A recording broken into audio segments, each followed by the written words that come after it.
In the heart of BD3, where shops come and go, one family-run business has stood its ground for 30 years, built by four brothers, brick by brick. The roadblock, I was diverted to this side of the road, and I saw this building for sale. So I went home, spoke to my mom, spoke to my dad, and I explained that this property was up for sale. We were looking for a property to live in, plus something that we could do with it as a small business. £5,000 for the whole building, which was 4 houses in one. So which seemed like quite a good idea. So we decided, we went home, we talked about it between brothers, who's going to run it, how we're going to run it, what we're going to do with it. So everybody was saying we should go for a newspaper, news agents, because it used to be a news agency before, so it was working, and with sweets and chocolates and things like that. We knew nothing about that. We just wanted some kind of a business, but we didn't know what kind. Instead of selling newspapers, milk, like many others did at the time, the brothers decided to take a different route, guided by their father's words. Dad said something that kind of struck in my head, and that was, he says, if you buy newspapers and if you don't sell them by the evening, they will go out of date.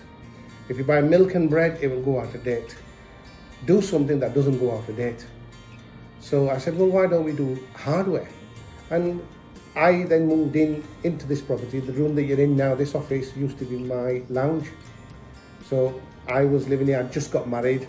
So me and my wife moved in upstairs. My brother was working downstairs. He then left his job. I continued my job, and I was supporting him wherever he did. Go to the cash and carry, bring the stock and various other things, and he would run the shop. He was a natural. My brother was very natural, and credit to him, he decided to take the business to the next stage. Year on year, he wanted to do more and more and more, to the extent where he said to me, right, I want you out of this flat. I need the space. And the signboard in those days, nowadays it's all done on by machines. Yes. That was handwritten. So it was an artist who actually came in and handwrote everything. They didn't have that facility. So basically, I read this. This is a saying by Mahatma Gandhi. From that, I was inspired to write my own mission statement, which I wrote back in 1995. And this is where the entrance of the shop used to be, and that's the old shop. And then in 2008, we got to a stage where our kids have grown, and our father, mashallah, he had the wisdom, and he basically said, well, I'd rather give you guys everything that you have, that is yours, each brother, rather than later when you try to split up and you leave on bad terms. So he kind of sat us down, did a divide for us, and he said each brother gets a shop, look after each other, but we still work with each other, we still support each other, we still trade under the same name, same umbrella, but everybody is responsible for their own.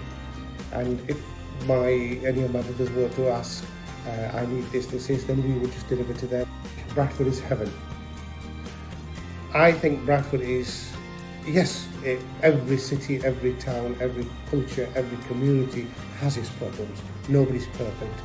And Bradford has its problems. I have lived most of my life in Bradford.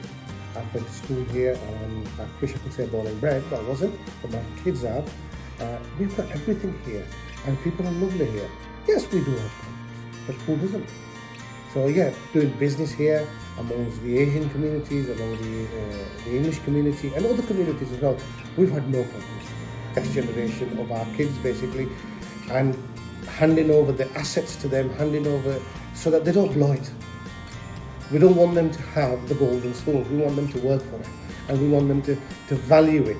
That this is a foundation that we're giving you.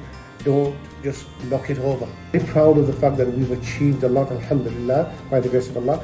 But at the same time, I think it's just been a blessing. Somebody's dua. I don't know whose dua it is. My parents probably, most likely.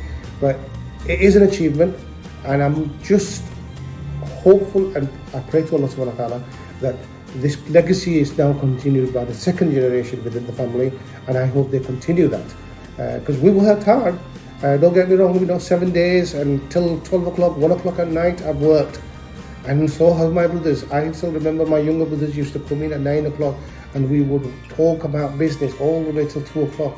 and then be up at 8 o'clock in the morning, come to work. We did all that. But at the same time, looking back, yeah, it is a big achievement and we are proud of it, but it's a blessing from Allah.